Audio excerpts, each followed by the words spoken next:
스카이민혁 이름만 들어도 어질어질했어요. 프릭에서 다든 릴보이, 원슈, 칠리노미에 스카이민혁 뿌리기를 한 바람에 프릭을 구글링하면 가장 먼저 떠오르는 것이 스카이민혁 제거 버전이었죠. 그만큼 이때 스카이민혁의 민심은 바닥을 뚫고 지하 끝까지 내려갔어요. 그렇게 그는 방송 한 번 탄 흔한 사클래퍼 1 딱 그 정도로 남을 줄 알았지만 그 이후에 가져간 그의 새로운 움직임이 지난 평판을 서서히 반전시키죠. 모두가 절망적이라고 말했던 그 무대에서도 그에게서 신락 같은 희망을 본 몇몇 힙합 팬들이 있었는데요. 그 정말 쪼만한 희망은 바로 가사였죠. 쇼미더머니 내에서의 스카이민혁은 플로우도 톤도 라이밍도 솔직히 다 평균 이하였어요. 하지만 가사의 내용만큼은 확실히 사람 마음을 간지리는 힘이 있단 거였죠. 그리고 쇼미더머니의 스카이민혁을 지우게 된 그 시작점은 그랜드라인 컴필부터라 할 수 있는데요. 프릭에서의 동일 인물이 맞나 싶을 정도로 랩에 있어서 몇 단계 레벨업 한 것 같은 그런 뛰어난 실력을 보여줬죠. 심지어 제가 컴필을 듣고 나서 나중에 스카이민혁 나온 곡들 위주로 찾아 들을 정도였으니까요. 그만큼 스카이민혁은 1년 만에 비약적인 성장을 읽었죠. 이후 노력의 천재2, 그랜드라인2를 통해서 쇼미더머니 출연 시점부터 자신에게 발생한 사건들로 인한 개인적인 감정들을 솔직하게 털어놓고 명방과 돈, 어쩌면 이보다 더 갈망했던 사람들의 인정, 정상으로 올라가고 말겠다는 패기, 가족이 뿔뿔이 흩어질 수밖에 없었던 사정 등을 보탬 없이 담백함으로 가득 채워 표현했죠. 괜찮으니 내게 좀 더 욕을 해줘.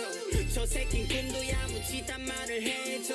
또 내 주제를 알아. 근데 노력하는 자가 얻을 거란 것도 알아. 너는 못 본지. 이런 스카이민혁의 서사의 그 정점을 찍은 게 바로 이번에 발매한 해방이란 앨범이에요. 해방의 사전적인 의미를 보면 이렇습니다. 구속이나 억압, 부담 따위에서 벗어나게 함. 스카이민혁은 이 앨범으로 두 가지 측면에서의 해방을 원했을 거예요. 첫 번째로 모두가 유추할 수 있는 아티스트로서의 사회적 지위에 대한 해방, 그리고 그 다음은 인간 이민혁의 사회경제적 지위에 대한 해방을요. 난 친구들 셋이서 강한 구이 비토받지만 즐거웠지. 노래 만들며 오네. 메이저 래퍼들이 내게 샤라웃을 보내. 염따 형의 연락이 오네. 민혁 클랩 하우스 나가볼래. 시간은 어김없이 흘러 이상은 여기까지. 우린 앞으로 가야 하지.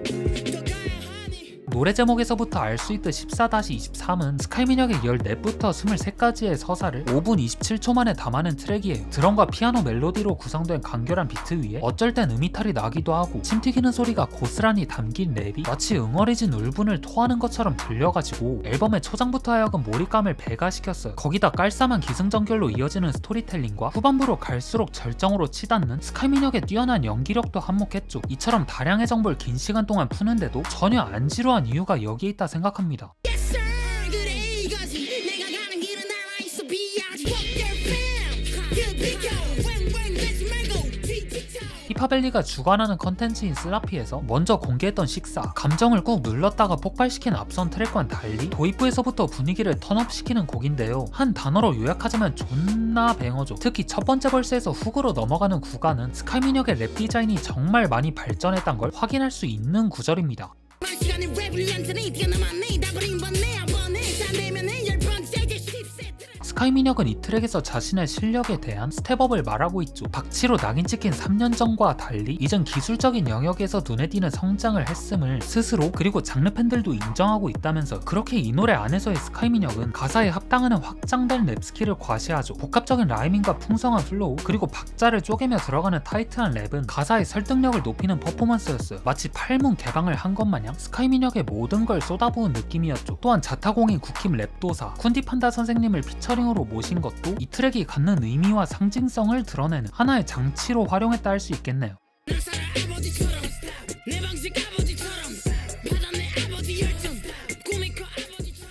20살에 월 400을 찍고 현재 벤츠를 몰고 다니시는 그의 아버지, 그분이 스카이민혁한테 하시던 말씀은 제대로 안 할 거면 시작도 하지 말란 조언이었죠. 스카이민혁은 그런 아버지로부터 자극을 받고 성공하고 말겠다는 자기암시랍니다. 이처럼 아버지의 삶의 방식, 야망을 순응하는 것처럼 말하지만 마지막엔 그를 뛰어넘겠다는 더 큰 배포를 보이죠. 아버지가 가진 모든 것의 딱 10배요.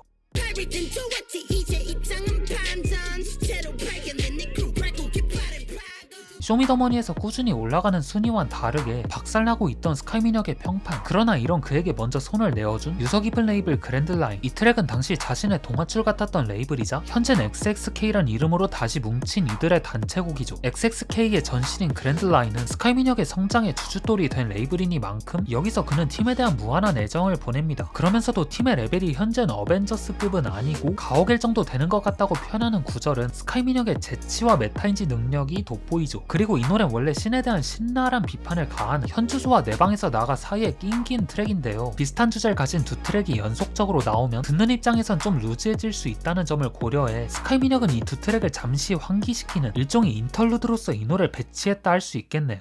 시들시들 발이 넓게 나는 적일 뿐 넌 이 문화를 진정으로 사랑한 적이 없거든 특히나 요헤이들 비스켜 베끼고 베껴서 딱 라인만 맞추는 페이스 다시나 카피하다 이제 돈 좀 버니 찾고 싶어 보여 이뻐 컨셉 스키니 옷과 따라하는 아울리고 드는 니덕 보고 싶어서 침을 흘리고 필수를 할 거면 제대로 하던지 이름도 못 가진 마치 시켜 앞서 말한 것처럼 스카이민혁은 현주소와 내 방에서 나가를 통해가지고 한국 힙합과 그 안에 속한 특정 래퍼들을 비판하죠. 현주소가 그들을 비판하기 위한 빌드업의 과정이었다면 내 방에서 나간 그들을 팩트로 조목조목 그냥 후려 패요. 여기서 말하는 그들이란 오리지널리티가 없고 해외에서 유행하는 장르나 스타일을 그대로 갖다 쓰는 래퍼들을 말하죠. 또 카피캣에 카피캣이 되는 이들도 포함되고요. 이에 스카이민혁은 국내 힙합씬을 비유적으로 묘사한 가상의 공간, 방과 집에서 그들을 쫓아내려 하죠. 몇몇 래퍼들의 실명 까지 거론하면서요. 그러면서도 탄탄한 커리어를 쌓아오던 중에 결국 랩발라드의 길을 택한 아우릴고트에게만큼은 씁쓸하고 아쉬운 감정을 내비쳐요. 그러나 아우릴고트 역시 자신의 기준에 부합하는 힙합은 아니라며 선을 명확히 긋죠. 이런 래퍼들의 태도에 불만 가득한 스카이민혁은 2010년대 한국 힙합의 중심에 있던 테이크원, 일리네어, 저스트뮤직을 샤라웃하며 낭만이 가득했던 당시의 힙합씬을 동경하는 그의 현재 마음 상태를 간접적으로 드러냅니다.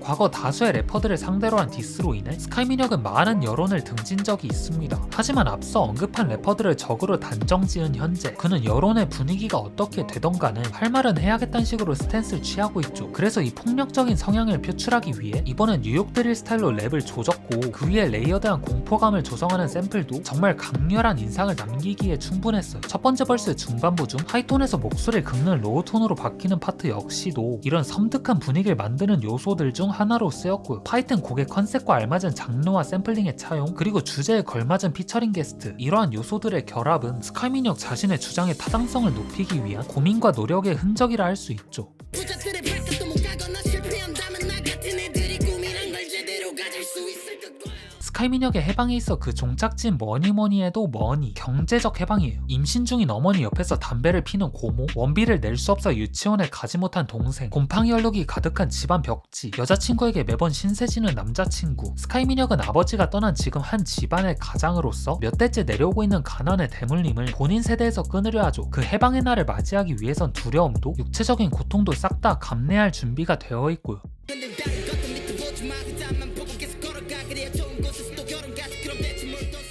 코로나 여파로 폐업 신고를 하는 소상공인들이 있는 한편 이 와중에도 줄을 서서 먹는 손님들로 인해 쉴 틈 없이 바쁜 소상공인들도 있습니다. 또 예술을 한답시고 타인의 걸 분석하려고 드는 스카이민혁 자신도 있고, 하지만 그보다도 더 모순적인 기회주의형 래퍼들, 스카이민혁은 그들을 향해 멸시와 모멸감을 드러냅니다. 그러나 아이러니하게도 현실은 이들과 같은 필드에서 공생해야 하는 그조. 회사만 탓해 열심히 했냐고 목숨 걸었냐고 맞다고 말해 미녀가 씨발아 맞다고 말해 떳떳하다고 너 당당히 말해. 보여지는 것과 그 실상에 대한 괴리감, 스카이민혁은 거짓과 핑계로 둔갑하는 자신에게 끊임없는 질문으로 진실을 요구합니다. 스카이민혁 정도면 나름 유명 래퍼 축에 끼지만 음원 수익, 방송 및 공연 섭외 이런 쪽에선 무명 래퍼와 별다를 바가 없는 자신. 이렇게 잔혹하고 냉담한 현실은 스카이민혁의 열등감을 증폭시켰죠. 핑계를 찾기 시작하고 거짓말을 일삼는, 현실을 애써 부정하는 자아가 형성된 거예요. 스카이민혁은 이런 내면의 이야기를 감정선에 따라 절규하듯이 표현하는데 그 연기력이 송강호 뺨치는 호소력을 자랑하죠. 캐치한 단어들로 이루어진 문장의 구조, 그리고 여러가지 인과관계에 의한 유기적인 이야기의 흐름이 언어를 형상화하는 데 있어서의 어려움을 전혀 느끼지 못하게 해요. 쉽게 말해 스카이민혁의 진실 속 가사들이 우리 뇌 속에 알아서 그냥 때려 박힌다는 거죠. 알아들어먹기 편하게 말이에요. 배우는 태도를 좀 더 나은 인간이 되기를 감정보다 현명해지기를 꼭 해방해 내게. 마지막 트랙에서 스카이민혁은 특정 래퍼들에 대한 비판과 해방을 그리는 자신의 꿈이 자신의 욕심에서 비롯된 거라며 자책하는데요. 그러나 이 자책으로 결심하게 된 한 가지가 있죠. 스카이민혁한테 돈과 인기보다도 더 중요한 가치, 끊임없이 배우고 탐구하면서 얻은 결과로 세상에 선한 영향력을 보내는 것입니다. 그리고 그 영향력을 전파하는 매체는 그가 가진 전부인 음악이고요. 그런 면에서 더 콰이엇의 노래를 레퍼런스한 진흙 속에 피는 꽃이라는 구절이 왠지 모르게 더 와닿는 것 같네요. 스카이민혁은 앨범 내에서 다양한 장르, 올드스쿨, 트랩, 멤피스 랩, 재즈 힙합, 드릴 등 폭넓은 장르의 운용 능력을 선보였어요. 하지만 장르의 넓은 폭과는 다르게 일정 루프가 반복되는 듯한 프로덕션은 생각보다 큰 임팩트를 남기지 못했는데요. 그럼에도 이 앨범이 단조로움을 피할 수 있었던 건 스카이민혁의 입체적인 랩 덕분이 아니었나 싶어요. 때론 초연하게, 때론 분출하는 감정선으로 마치 롤러코스터를 타는 듯한 다이나믹함을 느끼게 하죠. 그리고 어쩌면 스카이민혁의 랩이 돋보였던 게 오로지 기본에 충실한 비트 덕분이었을 수도 있고요. 개인적으로는 이 해방이 올해 최고의 앨범까지는 아니라고 생각해요. 물론 많은 분들이 좋아하고 계시고 저도 해방의 우수성에 대해선 인정하지만 아직 더 가다듬어야 할 부분들도 있기 때문이에요. 근데 이거 하나는 확신해요. 해방이 올해 나온 국내 힙합 앨범들 가운데 최고는 아닐지라도 가장 한국적인 힙합의 색을 갖고 있는 앨범이라고. 해방에서 나열된 이야기들은 스카이민혁의 개인적인 서사를 담고 있지만 어쩌면 우리 모두가 한 번쯤은 겪어본 하나의 점철된 경험일 수 있어요. 이 앨범 커버가 그걸 축약해서 전달하고 있죠. 사선으로 기울여진 사진의 구도와 그의 다음 스텝에 놓여진 흙탕물, 그리고 앞이 아닌 뒤를 보며 하는 뜀박질. 스카이민혁의 앨범 커버는 모든 것이 불안정함을 나타내요. 하지만 이런 불안정함 속에서도 그는 뒤에서 쫓아오는 무언가로부터 열심히 도망치고 있죠. 스카이민혁에겐 그 무언가가 가난에 대물림, 변질된 힙합씬 같은 것들이었지만 이걸 우리 나름대로 바꿔본다면 우리 각자의 삶의 형태로서 생각하는 시간을 갖게 합니다. 이게 바로 스카이민혁이 해방을 발매함으로써 발했던 선한 영향력이 아니었을까요? 음악을 통한 리스너들과의 교감, 또 리스너들은 스카이민혁으로부터 새로운 영감을 얻는 식으로 긍정적인 상호작용이 일어나게 말이에요. 저 역시도 오랜만에 힙합 앨범으로다가 좋은 감상에 젖은 그런 순간을 체험했고요. 이처럼 스카이민혁의 정규 2집 해방은 앞으로도 두고두고 소장할 가치를 만드네요. 저도 피지컬을 한번 사봐야겠네요. 그럼 오늘 영상은 여기까지고요. 전 다음에 올게요.